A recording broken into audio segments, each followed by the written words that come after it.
She's a Mona Lisa. Everyone's lining up to see. Hey guys! Welcome back to my channel. I am LMNOP. At kung hindi ka pa nakaka-subscribe sa channel ko, subscribe ka na sa channel ko at hit mo na rin yung notification bell kung gusto mong ma-notified every time I post a new video. So for today's video guys, i-discuss ko sa inyo kung paano ko na-flatten yung stomach ko in just 2 weeks. So if you're interested, just keep on watching! So guys, sisimulan ko tong video na to sa disclaimer. Disclaimer lang guys, etong mga methods na ginamit ko is nag-work siya sa akin. At hindi ko sinasabing mag-work din siya sa inyo kapag nag-work siya sa akin. Kasi case-to-case basis yan and yun, magkakaiba tayo ng uri ng katawan. And guys, i-share ko lang din sa inyo yung experience ko kung paano ko napaliit yung tummy ko in just 2 weeks. Kung kwento ko lang sa inyo kung ano yung mga bagay na nag-work sa akin and kung gusto nyo i-try, try nyo siya guys. Kasi wala naman nangyari sa akin masama, so feeling ko naman safe siya. So, paano ko nga ba napaliit yung tiyan ko in just 2 weeks? So, ang first na ginawa ko para mapaliit yung tummy ko in just 2 weeks is every day, every morning, umiinom ako ng warm lemon water. Nakita ko nga sa internet, guys, na yung warm water is maganda siya sa digestion natin, lalo na kung ayun yung unang nating iinumin kapag umaga. So, makikita nyo, guys, yung mga Japanese, ganun, diba? Laging tubig agad sila pagkagising nila, kaya siguro hindi sila ganun tumataba, ganon. So, yun, ginawa ko yun sa sarili ko and dinagdagan ko siya ng lemon kasi I heard din na yung lemon is maganda sa metabolism natin, digestion natin, and sa skin din natin. Ako, nung nag-start na akong gawin yon, yung warm water every morning with lemon, nung nag-start na akong gawin yon, parang hindi na ako ganun parang nagke-crave, parang nawala yung cravings ko and hindi na rin ako ganun nagugutom every second, ganun. So, nakatulong din talaga siya na hindi ako kumain ng marami. Nawala yung pagka-bloated ng tummy ko. So, yung second kong ginawa guys is hindi ako kumakain ng rice or lower yung carb intake ko every day. So, pag sinabi mong low carb, hindi naman siya no carb. Low carb lang siya. Ibig sabihin, kailangan mo pa rin mag-take ng carb every day. Pero, mounting carb na lang iti-take mo every day. Katulad sa akin guys, hindi ako nakain ng rice. Pero, pinapalitan ko siya ng bread every morning. And guys, maximum na sa akin is 2 slices ng loaf bread. Alam ko, hindi ito masyadong maganda para sa iba. Pero ito kasi nag-work sa akin. And, madami na ako na-try na diet, pero hindi nga nag-work sa akin. Ito lang yung parang nag-work sa katawan ko. Next na ginawa ko guys is umiinom ako ng 2 liter na tubig every day. Pinipilit ko uminom ng 2 liter na tubig every day. Walang, hindi yun bababa sa 2 liter na tubig every day. Mas tumataas pa yung minsan intake ko ng tubig, pero hindi siya bumababa ng 2 liter.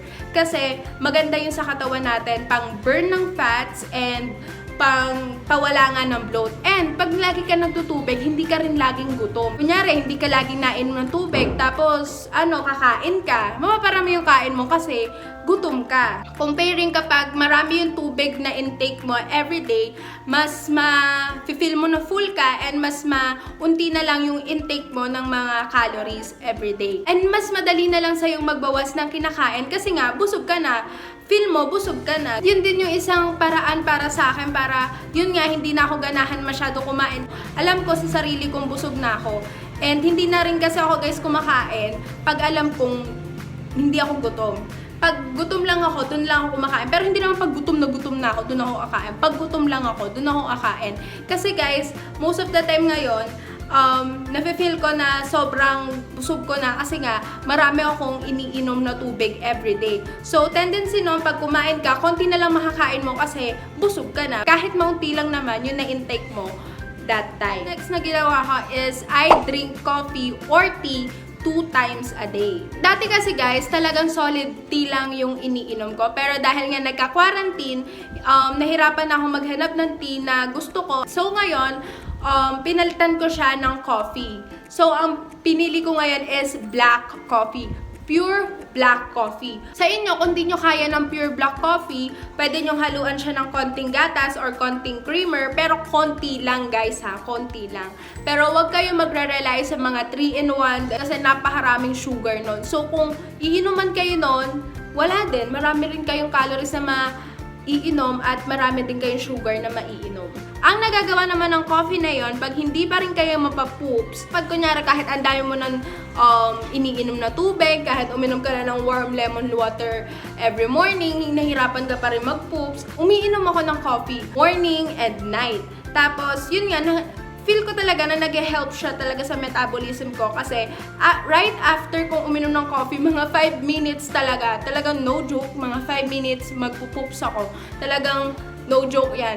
Ngayon guys, 2 times a day na ako nagpupoops and yan, I feel great kasi alam ko sa sarili ko na ayun yung normal, 2 times a day and alam ko na ilalabas ko yung toxins ko sa katawan and yung pagpupoops guys is pina-prevent nito yung pagbo-bloat and pagbi-build up ng fat sa tummy or sa katawan natin. So pag mabilis ang metabolism mo, lower yung chance na magbi-build up yung katawan mo ng fats kasi malalabas mo agad siya. Guys, next kong ginawa is tuwing kakain ako, talagang tatayo talaga ako. Talagang hindi muna ako uupo. Kahit mga 10 minutes or 15 minutes kang nakatayo muna, hindi ka muna uupo. Ewan ko kung ako lang to, pero feeling ko, nagbo-bloat ako ng sobra kapag after ko kumain, umuupo agad ako, ganun, or humihiga. So, mga 5 to 10 minutes or 15 minutes na tayo. Itong last na tip ko sa inyo is, ito yung pinaka-effective para sa akin na pampaplat ng tummy. And ito rin yung alam kong parang alam mo yun, yung main factor bakit nag-flatten yung tummy ko and parang may nagkaka-abs na, oh my gosh. Ito yung sa tingin kong main factor kung bakit nag-flatten yung tummy ko ng ganun kabilis and kung bakit na-burn agad yung mga belly fats ko in just 2 weeks. Ang pinaka-main na pinag-focusan ko dito sa pagpapaliit ng tiyan ko is yung exercise. Alam ko guys, last video, kala ko ba pumayat ka na walang exercise? Kala ko ba ganito? Kala ko ba ganyan? So ngayon guys, nung ginawa ko yung video na yun, pumayat talaga ako ng walang exercise. Kaso, may mga loose skin ako, may mga yung belly fat ko, ganun pa rin kalalaki. I mean, lumiit siya ng konti, pero hindi pa rin yung desired na liit, ganon. Parang nalaw-law-law-law. Eto, yung parang nagpawala ng loose skin ko and na-tone talaga yung stomach area ko and tong mga muscle ko, legs ko, and all. Yung workout na ginawa ko is hindi ko lang gawa-gawa, ganon.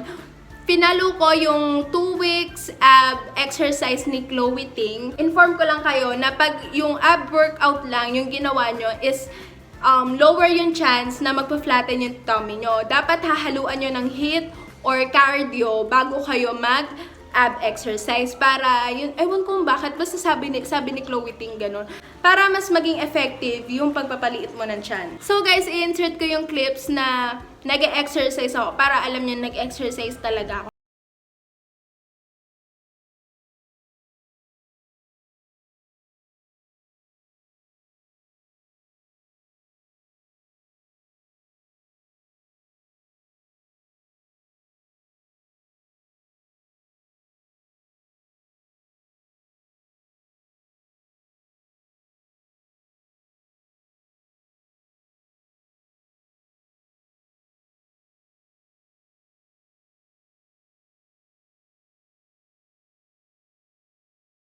So guys, I know, marami sa atin na gusto talaga magpapayat ng no exercise. Pero, nung naranasan ko na mag-exercise, well, nagpapayat ako. Pero same diet ako na no rice, ganon. Same yung kinakain ko, ganon. Pero nung hinaluan ko ng exercise, mas napabilis siya and mas na-feel kong healthy ako. So, ang ma-advise ko talaga sa inyo is kahit konti, kahit 10 minutes or 15 minutes a day, kahit cardio lang yung gawin nyo, mag-exercise talaga kayo. Kasi malaking help yon para sa inyo. Kasi nung nag-start ako mag-exercise, kahit parang napapadami ako ng ulam, napapadami ako ng kain, ganon, or minsan nag-cheat day ako, ganon, hindi ako kinakabahan, natataba ako kasi alam ko na malulus ko rin siya sa intense exercise na ginagawa ko. Pero guys, advice ko rin sa inyo, huwag nyo namang abusuhin yung katawan niya sa exercise kasi ganun yung ginawa ko dati and hindi siya maganda sa sarili mo and sa utak mo, mentally, emotionally, ganun, hindi siya maganda. So, chill lang, basta ginagawa mo lang yon para sa sarili mo and hindi sa ibang tao.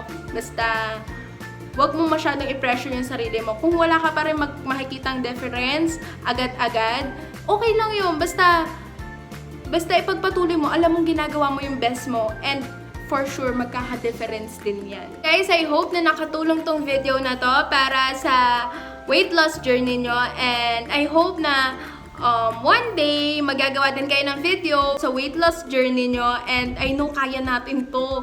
Yung mga nabubuli dyan, I've been there, and nalagpasan ko yan, and alam ko malalagpasan nyo yan.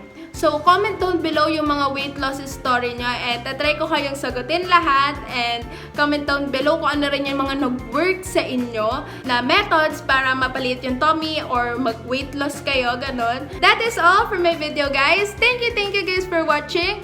And kung hindi nyo pa ako napapollow sa lahat ng social media ko, nasa description yan, and see you on my next one. Bye!